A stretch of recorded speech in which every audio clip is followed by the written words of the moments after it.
pela educação.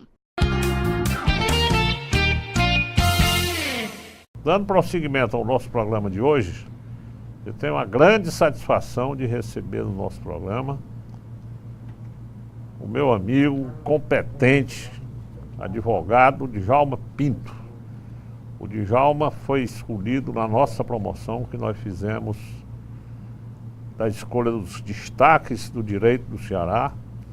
Ele, além de ter sido escolhido o melhor advogado da área eleitoral, ele foi escolhido também o melhor de todos, porque ele foi o mais votado de todos os profissionais que ali ganharam aquele prêmio. E eu tenho a grande satisfação de recebê-lo aqui, ele que já participou do nosso programa no dia 24 de julho de 2014 e hoje está aqui nos dando a entrevista de número 290. Eu digo aqui que o nosso programa só senta nessa cadeira vencedores, porque para cá só vem quem ganha nossas promoções.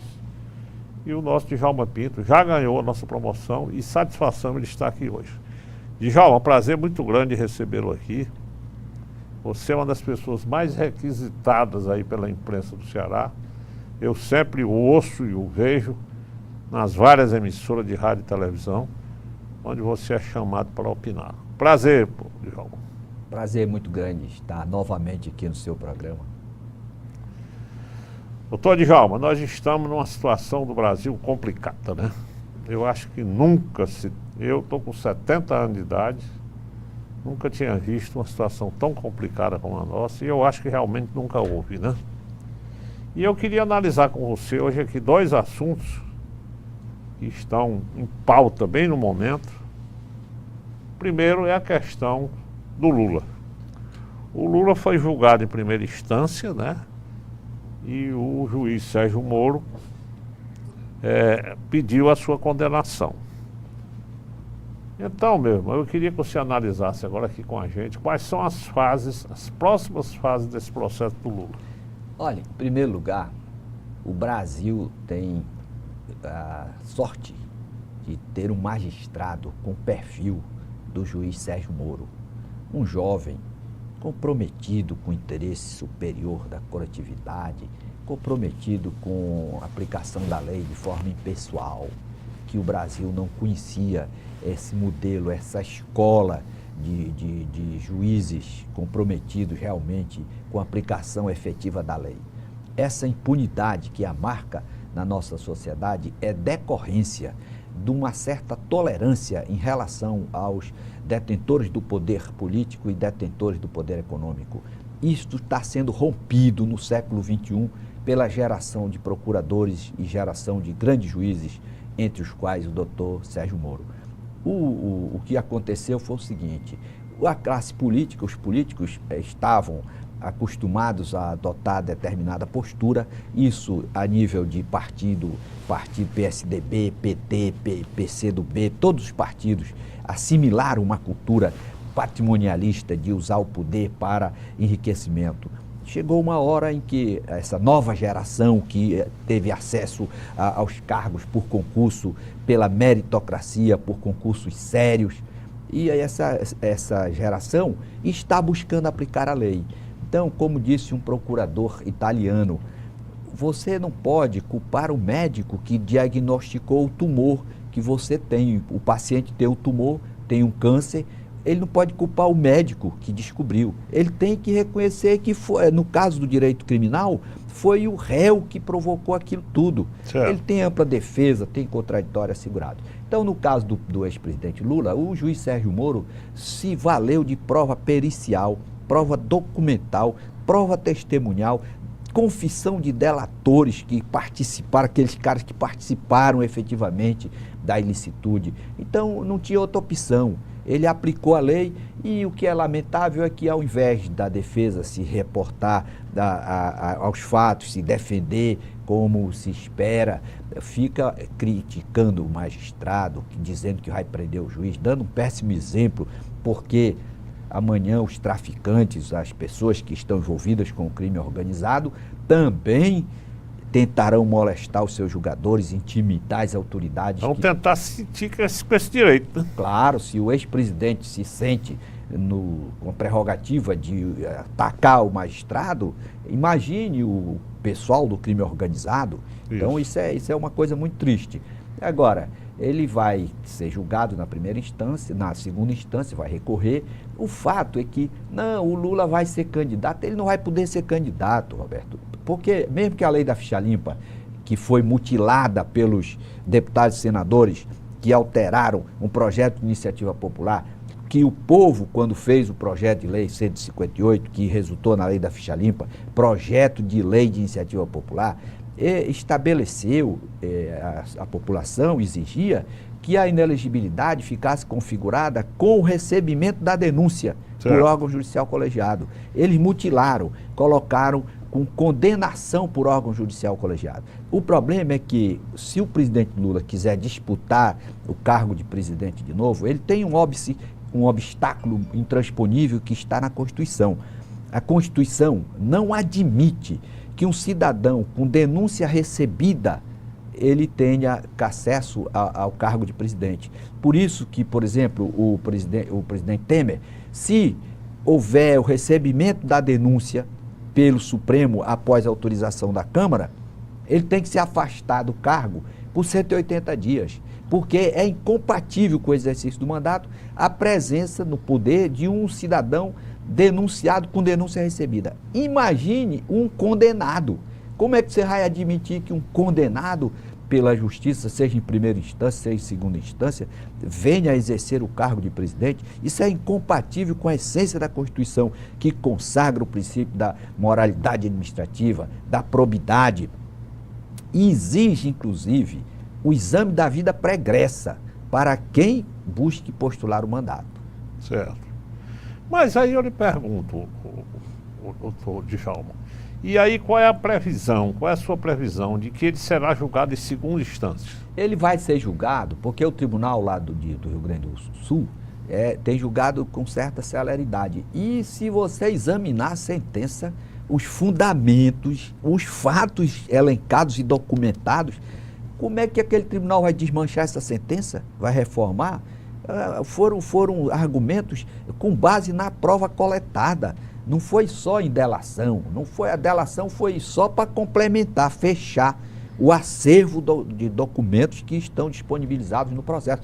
A sentença está disponível na internet, todo cidadão pode examiná-la e pode checar, ou inclusive faz menção à declaração de imposto de renda em que o bem era declarado no nome do presidente e sua mulher. Então, o que se espera é que haja realmente efetiva aplicação da lei, não apenas em relação ao presidente Lula. A sociedade não quer ver o presidente nessa situação, ninguém sente prazer por isso, muito pelo contrário.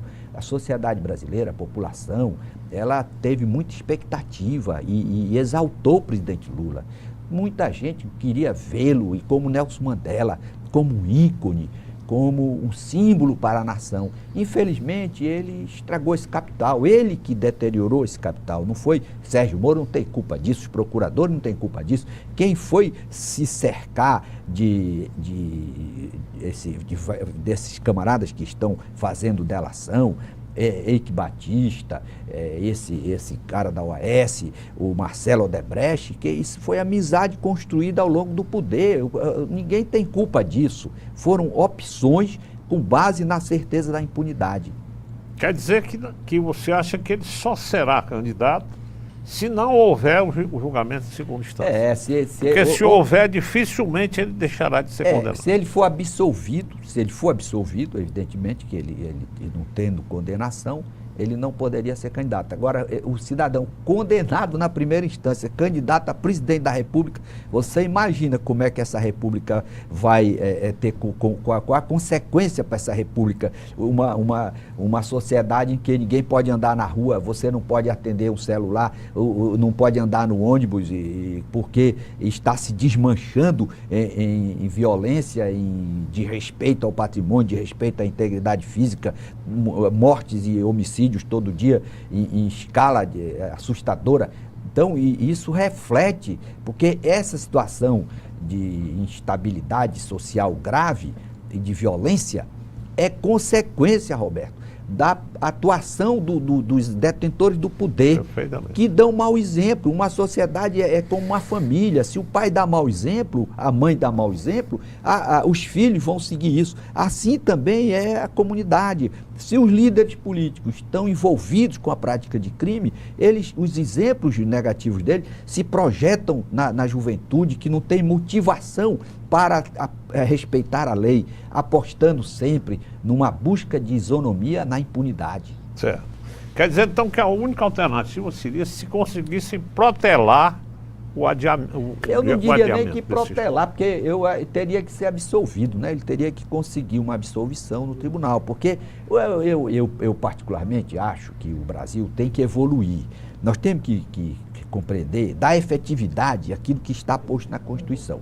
A Constituição, ela exige idoneidade de quem quer ser representante do povo. Por que ela exige idoneidade? Porque ela manda examinar a vida pregressa para garantir a probidade administrativa e a moralidade durante o exercício do mandato. O problema é que, na aplicação da lei, os nossos julgadores, principalmente no momento que vão registrar as candidaturas daqueles que postulam a representação popular, ainda não estão dando efetividade a esse princípio. Ora, se o presidente da República, que tem uma denúncia contra ele, recebida pelo Supremo, não pode permanecer no cargo, significa dizer que a Constituição estabeleceu como marco demarcador da inelegibilidade o recebimento da denúncia e não a condenação por órgão judicial colegiado. Qual é a consequência dessa distorção, dessa não aplicação efetiva da Constituição? O parlamento está cheio de pessoas que deviam estar na penitenciária. O cidadão tem 10, 12 denúncias recebidas, ainda tem a petulância de falar em nome do povo. Isso é uma das causas dessa crescente violência e desse desperdício de dinheiro público que o Brasil padece. Perfeito. A revista Veja abordou nesse final de semana passado, doutor Djalma, essa questão de que o Brasil ainda pode ter talvez 3 presidentes daqui para frente até o final desse mandato. Porque o Temer, que está aí com essa denúncia, pode cair, pode ser substituído. Aí teria a opção de assumir o Rodrigo Maia, que é o presidente da Câmara. Depois teria, se houver algum problema com ele, seria o Eunício Oliveira, presidente do Senado, e depois a ministra Carmen Lúcia, presidente do Supremo. Como é que você vê isso aí? Eu acho que seria isso inédito na história do mundo. Em primeiro lugar... Um único mandato, ter 5 presidentes. Né? Em primeiro lugar... Já tivemos 2. O terceiro seria o Rodrigo Maia, se ele assumir. O senador Roberto Jucá diz que há uma judicialização da política, que os juízes querem assumir o poder. Isso é um equívoco, isso é um papo furado. Nenhum juiz tem pretensão de assumir poder. Os novos juízes, os juízes comprometidos com a efetiva aplicação da lei, querem transparência no exercício da atividade pública, da atividade política. Então, o que acontece é o seguinte: realmente, o presidente Temer, se houver a autorização para que o Supremo o processe, examine a denúncia, e se o Supremo receber aquela denúncia, o presidente é imediatamente afastado do cargo. Vem para sua sucessão, é convocado o presidente da Câmara, no caso, o deputado Rodrigo Maia. O deputado Rodrigo Maia está sendo investigado. Então, vamos dizer que ele venha assumir, o presidente seja denunciado e seja condenado, ele seja afastado. Se, antes de tomar posse como efetivo no cargo, o presidente da Câmara tiver contra ele uma denúncia recebida no Supremo, aí não precisará de autorização da Câmara, porque ele ainda não é presidente efetivo, então ele também fica impedido de exercer a presidência. Quer dizer que nesse caso do Rodrigo bastaria isso? Né? Basta que o Supremo receba a denúncia contra ele. Por que isso está na Constituição? Se o cidadão que está no poder, ao ter uma denúncia contra ele recebida no Supremo, o presidente tem que ser afastado, obviamente que quem tem contra si uma denúncia recebida não pode ocupar a função. Onde é que está mais esclarecido isso? No julgamento do Renan, quando o Supremo autorizou que o Renan Calheiros voltasse, mas proibiu que ele viesse a ocupar a presidência. Por quê? Porque ele tinha contra ele uma denúncia recebida. Então, se a Constituição é enfática, se o presidente tiver uma denúncia recebida, não pode continuar no cargo. Ora, se ele não pode, tanto o presidente do Senado como o presidente da Câmara, que eventualmente tenham contra si uma denúncia recebida, não poderão continuar ou exercer a função. Agora, se eles vierem a ocupar a função e depois forem ser denunciados, aí já será um outro ponto, porque a Constituição também, ela diz que o presidente só pode ser processado ou condenado por crime que seja praticado no curso do mandato, como é o caso do presidente Temer.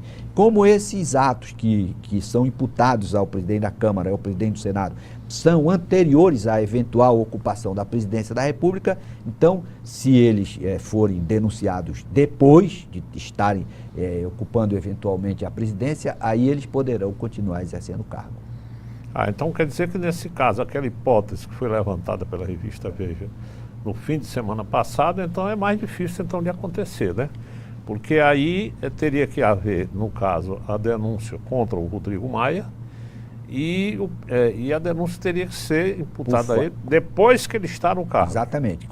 Se ele for investido na presidência, primeiro, para ele ser investido na presidência, esses processos que estão tramitando não podem resultar em denúncia recebida pelo Supremo. Certo. Se o Supremo receber qualquer denúncia contra ele ou contra o presidente do Senado, nenhum dos dois pode ser alçado à condição de presidente da República.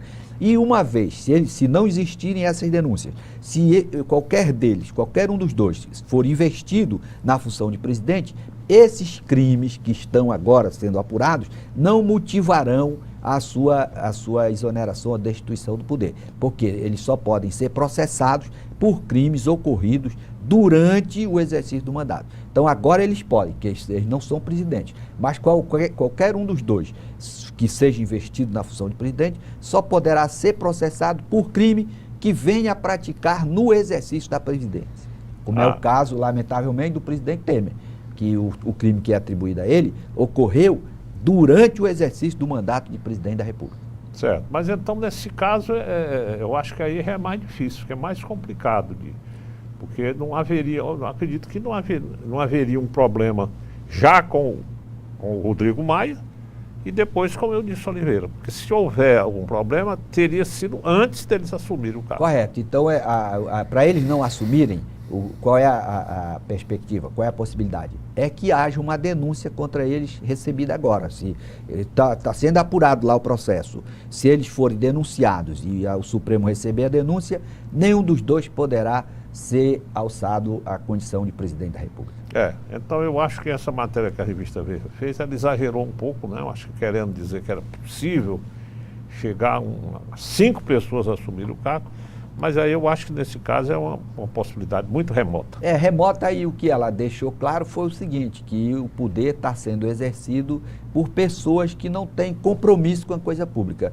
Porque realmente todo mundo denunciado, como é que pode um parlamento com a maioria dos seus integrantes, a maioria dos seus membros, todos eles denunciados, mais de 350 deputados e senadores denunciados pela prática dos mais diversos crimes perante o Supremo Tribunal Federal, o que a sociedade exige é que o Supremo dê a celeridade que o juiz Sérgio Moro empresta aos seus processos. Se o Supremo começar a julgar, Roberto, nós vamos ter uma revolução de mentalidade muito significativa para o Brasil. Nós vamos fazer uma retificação nesse gerenciamento, nós vamos ter uma governança saudável, nós vamos investir pessoas bem intencionadas no poder político e o Brasil vai ter a prosperidade que todo mundo sonha. Perfeito. Djalma, eu tenho visto sempre você falar, dando as suas opiniões sobre as indicações para esses tribunais de contas, essa indicação até para o Supremo, que essas indicações não deixam de ter uma vinculação política, não deixam de ter uma ligação política. Né? Como é que o cara foi deputado durante vários anos, depois sai para ir ser conselheiro do Tribunal de Contas e vai fiscalizar aqueles prefeitos que o elegeram, né? E no mesmo caso do Supremo, né? Porque vai para o Supremo um desembargador, um juiz que saiu de lá escolhido pelo presidente da República para ser desembargador. Você sempre defendeu essa tese, eu me lembro que você defendeu essa tese várias vezes, de que isso deveria ser escolhido por concurso, né? O Brasil ficou muito claro que esse modelo é ultrapassado.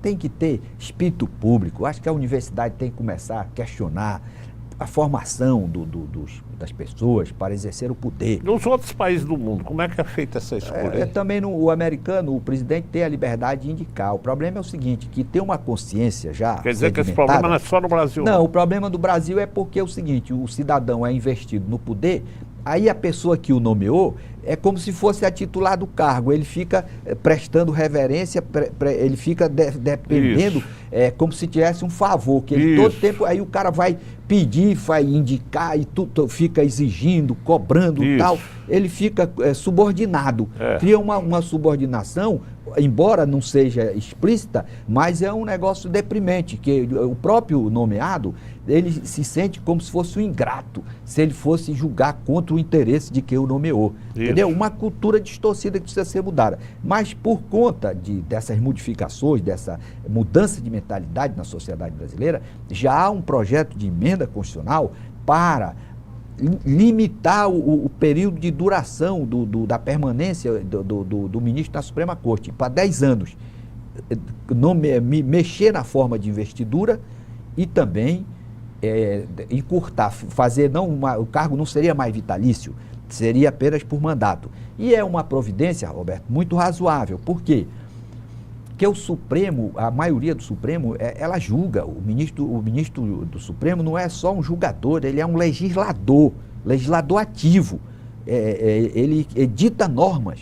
Então você imagina uma pessoa que tem a vitaliciedade, ainda tem o poder de legislar, o legislador vitalício, isso não é incompatível com a democracia.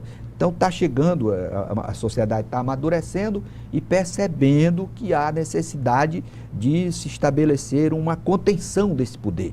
Por outro lado, os tribunais de contas, precisaria haver uma mudança no critério de escolha, porque realmente a função do Tribunal de Contas é fiscalizar, como também do Parlamento. Então o Parlamento fica realmente conivente com as ilicitudes. Por exemplo, o Brasil, com essa corrupção toda, o Parlamento ficou, ninguém reagiu durante vários anos, saquearam a Petrobras, bilhões e bilhões de dinheiro, esses fundos de previdência, e o Parlamento não disse nada, e os tribunais de contas também não reagiram, entendeu? Então, quer dizer, o Ministério Público que teve que, numa ação acidentalmente, numa operação lá, Lava Jato, que era pegar um doleiro e tal, que daí saíram achando e tal, e a nação mostrou que os seus mecanismos de controle são ineficientes, isso a nível estadual, a nível municipal e a nível federal.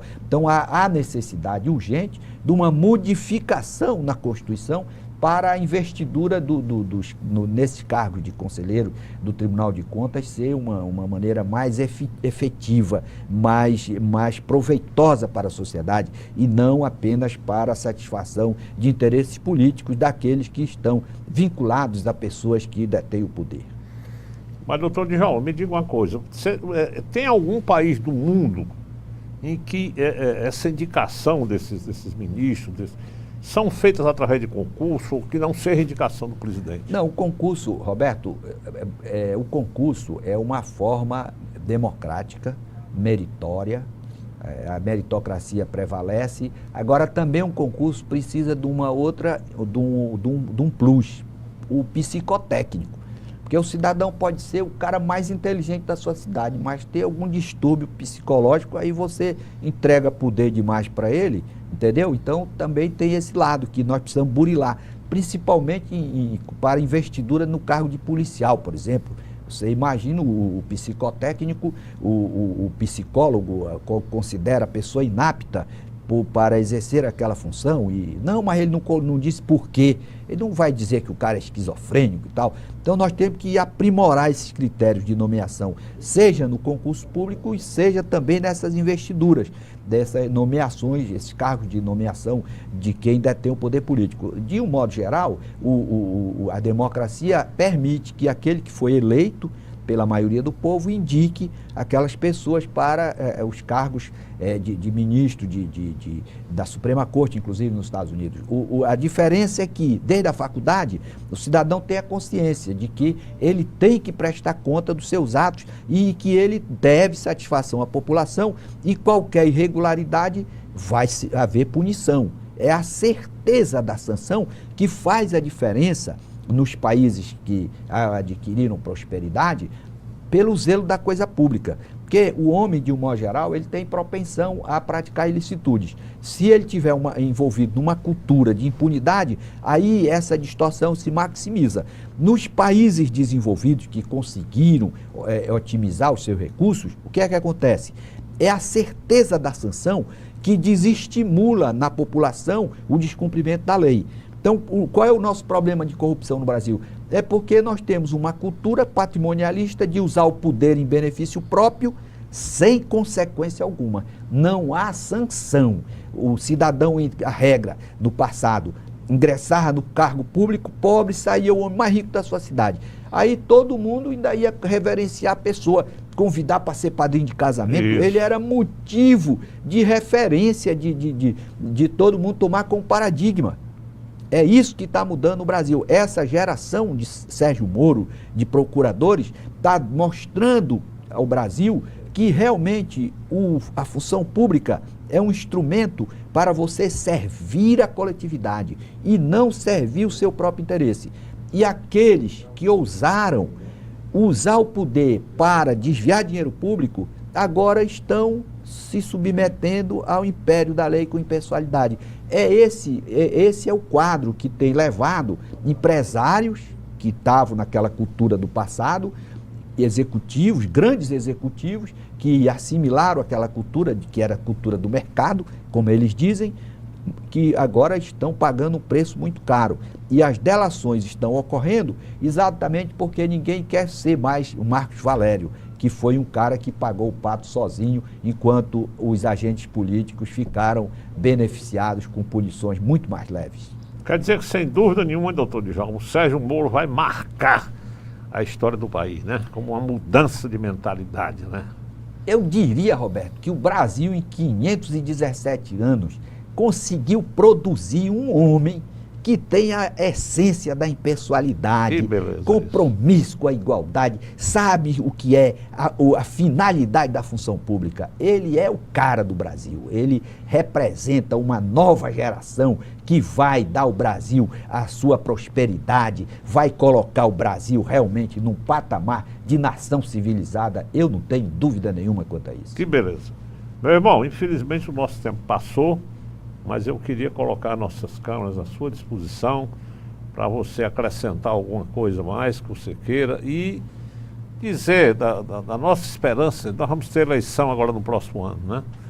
Vamos ver se a gente consegue eleger umas pessoas mais corretas, mais limpas, né, Djalma? O Brasil tem que experimentar o novo, a nova geração. Essa geração passada, esse pessoal ficou velho de mentalidade. A pessoa não envelhece pela idade, não, envelhece pela mentalidade.